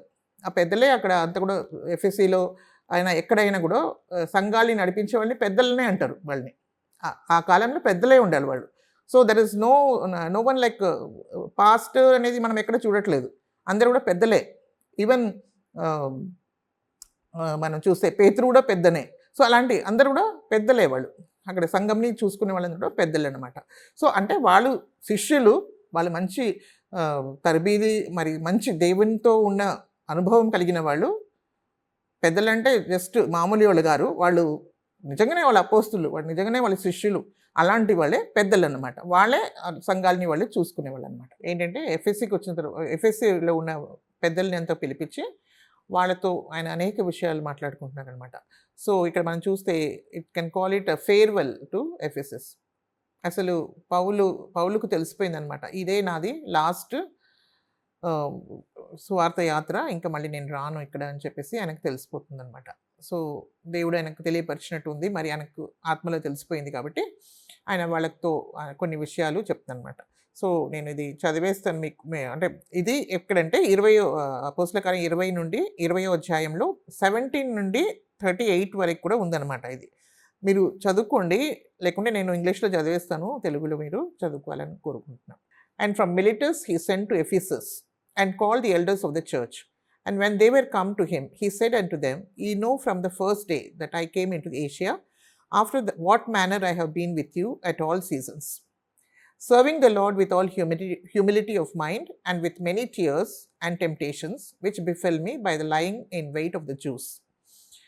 And now I kept back nothing that was profitable unto you, but have shewed you and have taught you publicly and from house to house, testifying both to the Jews and also to the Greeks repentance towards God and faith toward our Lord Jesus Christ. And now, behold, I go bound in the Spirit unto Jerusalem, not knowing the things that shall befall me. So ఆయనకు ఎక్కడ యెరూషలేముకు వెళ్తే ఏం జరుగుతుందో నాకు తెలియదు. నేను మాత్రము ఆత్మలో బంధింపబడిన వాడినై నేను యెరూషలేముకు వెళ్ళుచున్నాను అని చెప్తున్నారనమాట. Save the Holy Ghost witnesseth in every city saying that bonds and afflictions abide me. నాకు ఎక్కడ వెళ్ళినా బంధకాలు ఇంకా శ్రమలే నాకు మిగిలినాయని పరిశుద్ధాత్మ నాకు తెలియపరుస్తున్నాడు అని చెప్తున్నారన్నమాట. But none of these things move me, neither count I my life dear and to myself, so that I might finish my course with joy and the ministry which I have received of the Lord Jesus to testify the gospel of the grace of God. అంటే దేవుడు ఆయనకి ఇచ్చిన దర్శనాన్ని బట్టి మరి దానికి నేను నమ్మకంగా ఉండి మరి నాకు దేవుడిచ్చిన ఆ పరుగుని నేను ముట్టించాలని నేను కోరుకుంటున్నాను అని చెప్తాను అనమాట. And now behold I know that ye all among whom I have gone preaching the kingdom of God shall see my face no more. ఇప్పుడు నుండి నాకు తెలుసు, ప్రతి చోట నేను వెళ్ళి సువార్త చెప్పాను, ఇప్పటి నుండి మీరు నా ముఖంని చూడరు అని నాకు తెలుసు. అంటే దిస్ ఇస్ హిస్ లాస్ట్ ఇదనమాట journey. Wherefore I take you to record this day that I am pure from the blood of all men. So నేను దేవుడు నాకు ఇచ్చినంత కూడా మీకు నేను చెప్పేశాను, కాబట్టి మీ రక్త అపరాధం నా మీద లేదు అని అంత రూఢిగా ఆయన చెప్పగలిగాడు అనమాట. For I have not shun to declare and to you all the counsel of God. దేవుని ఆలోచన అంతా కూడా మీకు తెలియపరిచాను. So take heed therefore and to your selves and to all the flock over the which the Holy Ghost hath made you overseers to feed the church of God, which he hath purchased with his own blood. So మీకు దేవుడు ఎవరిని అప్పగించారో ఆ మందని మీరు కాపాడండి. వాళ్ళని మరి యేసుక్రీస్తు రక్తం ద్వారా మీరు వాళ్ళు కొనబడినారు కాబట్టి మీరు వాటిని కాపాడండి. For I know this that after my departing shall grievous wolves enter in among you, not sparing the flax. కాబట్టి తోడేళ్ళు వస్తాయి, నేను వెళ్ళిపోయిన తర్వాత తోడేళ్ళు వస్తాయి, కాబట్టి మీ మందని మీరు కాపాడుకోండి అని చెప్తాను. అంటే తోడేళ్ళు అంటే ఏంటంటే అన్ని అబద్ధ బోధల్ని తీసుకొని మరి సంఘంని చెదరగొట్టడానికి ప్రయత్నం చేస్తారు, దేవుని విశ్వాసం నుండి చెదరగొట్టడానికి మరి దేవుని మార్గం నుండి తిప్పడానికి ప్రయత్నం చేస్తారు, కాబట్టి మీరు జాగ్రత్తగా ఉండండి అని వాళ్ళకు చెప్తున్నారు అనమాట. Also of your own self shall men arise speaking perverse things to draw away disciples of them. అంటే మీలో నుండి కూడా కొంతమంది బయటకు వస్తారు, వాళ్ళు కూడా దేవునికి విరుద్ధమైన మాటలు, ఉపదేశానికి విరుద్ధమైన మాటలు తీసుకుని వస్తారు, కాబట్టి బీ కేర్ఫుల్ అని చెప్తున్నాను అనమాట. Therefore watch and remember that by the space of 3 years I cease not to warn every one night and day with tears. And now brother I commend you to God and to the word of his grace. అంటే దేవుని వాక్యానికిను దేవునికిను నేను ఏం చేస్తున్నాను, దేవుని కృపకును నేను ఏం చేస్తున్నాను, మిమ్మల్ని అప్పగిస్తున్నాను అంటున్నాను అనమాట. Which is able to build you up and to give you an inheritance among all them which are sanctified. I have coveted no man's silver or gold or apparel. Yeah, ye yourselves know that these hands have ministered unto my necessities and to them that were with me. ఎంతో నమ్మకంగా ఆయన సేవ చేశాడనే విషయాన్ని వాళ్ళకి తెలియపరుస్తున్నాను అనమాట. I have shewed you all things, how that so laboring you ought to support the weak and to remember the words of the Lord Jesus, how he said, it is more blessed to give than to receive. పొందుకోవడం కన్నా ఇవ్వడమే గొప్ప విషయమని యేసుప్రభు చెప్పినట్లు మరి నేను ఎవరి దగ్గర నుండి ఏది ఆశించలేదు, నేను ఏది తీసుకోలేదు, నా కష్టం పడి నేను బ్రతికాను అని కూడా అది చెప్పుకుంటాను అనమాట. And when he had thus spoken he kneel down and prayed with them all. ఇదంతా చెప్పి అక్కడ ఏం చేశారంటే ఆయన అందరితో కలిసి అక్కడ మోకరించి దేవుని దగ్గర ప్రార్థన చేశారనమాట. అక్కడ ప్రార్థన చేసి మరి ప్రార్థన చేసిన తర్వాత they all wept sore and fell on Paul's neck and kissed him, sorrowing most of all for the words which he spake, that they should see his face no more, and they accompanied him unto the ship. So ఇదంతా చెప్పిన తర్వాత అందరూ ప్రార్థన చేసిన తర్వాత ఒకరినొకరు కౌగిలించుకొని ముద్దు పెట్టుకొని మరి ఇప్పటి నుండి నేను మిమ్మల్ని చూడను అని చెప్పిన ఆ విషయము వాళ్ళకి ఎంతో బాధ కలిగింది, కాబట్టి వాళ్ళు ఎంతో బాధపడి ప్రార్థన చేసి అక్కడి నుండి వాళ్ళు ఆయనని మరి ఓడనే ఎక్కించే వరకు ఎక్కించారనమాట. సో ఈ విధంగా ఆయన ఎఫెస్లో ఉన్న వాళ్ళందరినీ కూడా బలపరిచి ఆయన ముందుకు సాగిపోయారు. తర్వాత ఇట్ కమ్స్ టు మిలిటస్ అనమాట. ఇక్కడ అయిపోయిన మిలిటస్లో ఇదంతా జరిగింది. ఎఫ్ఎస్సి ఉన్న వాళ్ళు ఇక్కడ వచ్చారు, వాళ్ళందరితో ప్రార్థన చేసి వాళ్ళు ఓడెక్కి ఆయన ఎక్కడికి వచ్చారు, పతారా అనే స్థలానికి వచ్చారనమాట. పతారా అనే స్థలానికి వచ్చారు. అక్కడి నుండి టైర్ అనే ఇక్కడికి వచ్చారు. అక్కడి నుండి టైర్కి ఇక్కడికి వచ్చారనమాట. ఇక్కడ ఆయన 1 వారము 7 రోజులు అక్కడ ఉండడము జరిగింది అనమాట. సో ఇక్కడ నుండి ఆయన ఏం చేశారు, సిసేరియా అనే కైసరియా అని ఉంది కదా, ఈ స్థలానికి వచ్చారు. ఇక్కడికి వచ్చారు. కైసరియాకి వచ్చిన తర్వాత ఆయన ఫిలిప్ అనే ఒక వ్యక్తి ఇంటికి వెళ్ళారనమాట. ఫిలిప్ ఎవరు అని తెలుసా మీకు? ఫిలిప్ అంటే మనం చూస్తున్నాం. ఫిలిప్ ఎవరంటే అప్పుడు మనం మొదటి శతాబ్దంలో ఎప్పుడైతే అక్కడ ఉన్న గ్రీస్ మనుషులు అంటే విడోస్ అంటే విధవరాళ్ళు ఉన్నారు కదా, వాళ్ళకు సరైన ఆహారం సరిగా దొరకట్లేదు అని కొన్ని కంప్లైంట్స్ వచ్చినప్పుడు వాళ్ళు 7 మందిని వాళ్ళు సెలెక్ట్ చేసుకున్నారు కదా, వాళ్ళు ఎన్నుకున్నారు.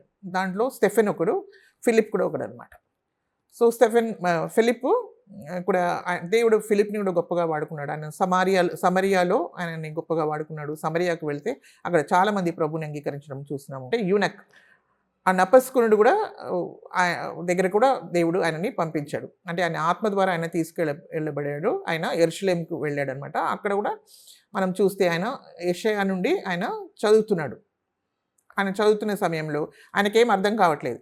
అప్పుడు ఫిలిప్ దగ్గరికి వెళ్ళి, నువ్వేం చేస్తున్నావు, నీకు అర్థమైంది అని చెప్తే, నాకు తెలియదు అంటే, నాకు ఎవరైనా చెప్తేనే కానీ నాకు ఎలా తెలుస్తుంది అని చెప్తే, ఆయన మరి పైకి ఆయన ఎక్కిస్తారనమాట. ఆయన చారియట్లో రథంలో వెళ్తే అప్పుడు యేసుక్రీస్తు గురించి రాయబడి ఉంది. యెషయా 53లో నుండి ఆయన తెలియపరిచినప్పుడు ఆయన బాప్టిజం కూడా తీసుకుంటాడు. ఆయన ఎవరు? నపస్కునుడు. ఆయన ఇథియోపియా నుండి వచ్చినవాడు.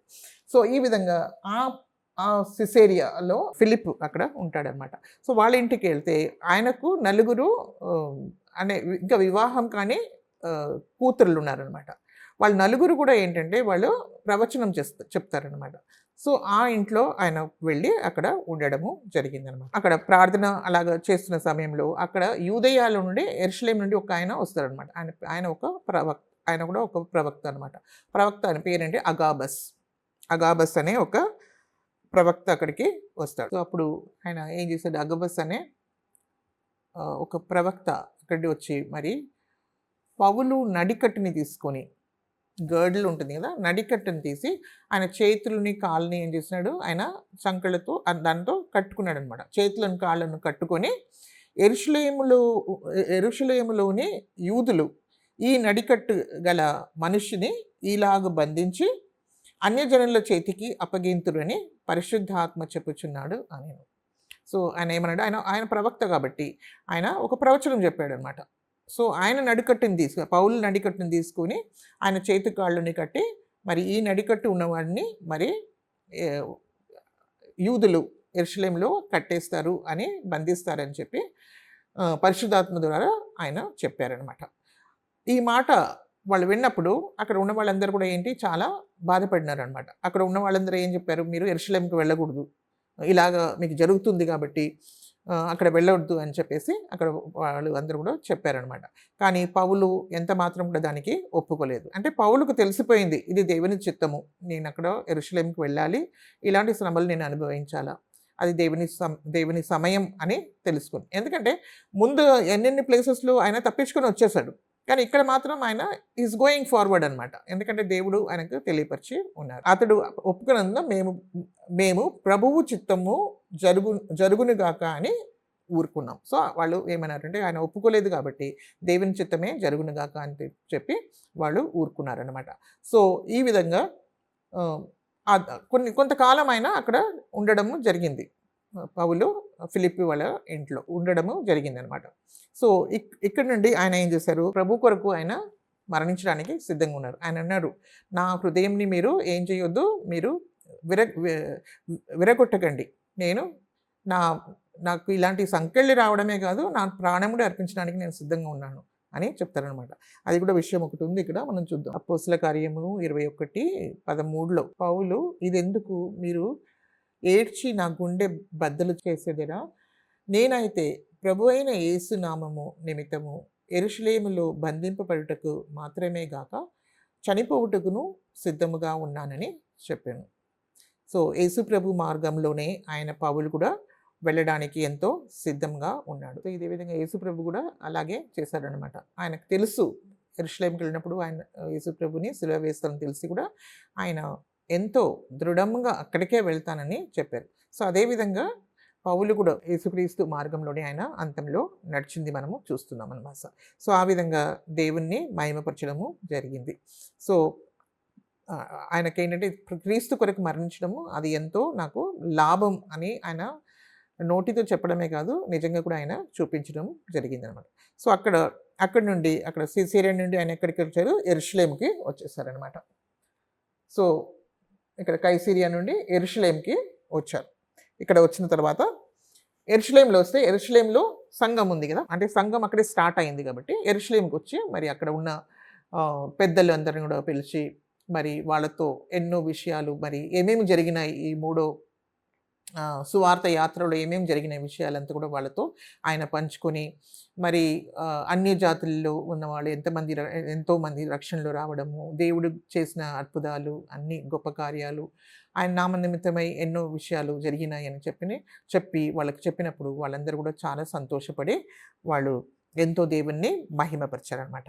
సో, ఈ విధంగా ఈ 4 సంవత్సరాలు ఆయన చేయడం ఈ యాత్రలో ఉన్నాడు. ఈ మూడో యాత్రలో ఆయన ఉండి మరి దేవుణ్ణి మహిమపరిచాడు. సో, అంతం వరకు కూడా ఆయన వెనకాడకుండా మరి ముందుకే సాగిపోవడము జరిగిందనమాట. సో, ఇది కూడా మనము చూడొచ్చు. అది 21వ అధ్యాయము అపోస్తల కార్యం 21 లో మరి 20 వచనం వరకు కూడా మనము ఈ మూడో యాత్రను మరి మనం చూస్తున్నాం. సో, ఈ విధంగా ఆయన సంపూర్ణంగా సువార్త యాత్రని ముగించారనమాట. అంటే జయప్రదంగా ముగించారు.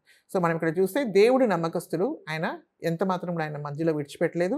మరి ఇంత కార్యం చేశాడంటే it's not his own strength. ఆయన సొంత శక్తి కాదు, ఆయన సొంత బలము కాదు గానీ, దేవుడు ఆయనకిచ్చిన కృపను బట్టి మరి పరిశుద్ధాత్మకు ఆయన ఎంతవరకు విధేయత చూపించాడో మరి ఆ విధంగా మరి దేవుడు గొప్ప కార్యం చేసి ఆయన నామాన్ని పరిచినట్టు మనము చూస్తున్నాం. సో, ఈ విధంగా ఆయన మూడో యాత్రను కూడా ముగించి ఉన్నాడు. సో, ఇప్పుడు ఒక చిన్న ప్రార్థన చేసుకొని ముగించుకుందాం. దేవా పరిశుద్ధుడా మీకు స్తుతులు స్తోత్రం చెల్లించుకున్నాం నాయన. ఇన్ని రోజులు ప్రభా నాయన, ప్రభా నాయన మీ దాసుడైన పరిశుద్ధ పౌలు గురించి మేము నాయన యాత్రలో మీరు చేసిన గొప్ప కార్యాలని మేము ధ్యానిస్తూ వస్తున్నాం నాయన. మరి ఇవన్నీ కూడా నేర్చుకుని వస్తున్నాం నాయన. ఈ వాక్యాలు ప్రభా నాయన బిడ్డల హృదయంలో మీరు కార్యం చేయడానికి మీరు సహాయం చేయండి ప్రభా.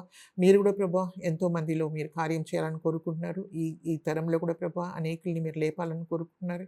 కాబట్టి నాయన మీకు స్తోత్రం. ఒక్కొక్కరిని మీ బలమైన సమర్పించుకుంటున్నాం తండ్రి. ఒక్కొక్కరికి విధేయత కలిగిన ఆత్మని అనుగ్రహించండి. వాళ్ళ జీవితాన్ని ప్రభా నాయన మీ చిత్తానికి నాయన వాళ్ళు అప్పగించుకొని నాయన మీ నామం మేము గొప్ప కార్యం చేయడానికి కూడా ప్రభా నాయన వాళ్ళు తన జీవితాన్ని అర్పించుకొని నాయన ఒక్కొక్కరికి మీకు సహాయం చేయమని ప్రార్థిస్తున్నాం తండ్రి. నాయన మీరు చేసిన అన్ని కార్యాల కొరకే మీకు వందనాలు స్తుతులు స్తోత్రం చెల్లిస్తూ మమ్మల్ని అందరినీ మీ బలమైన హస్తం సమర్పిస్తూ మీకు స్తుతియ స్తోత్రంలో చెల్లిస్తూ యేసుక్రీస్తు అతి పరిశుద్ధ నామంలో మేము ప్రార్థించి వేడుకున్నాం తండ్రి. ఆమేన్.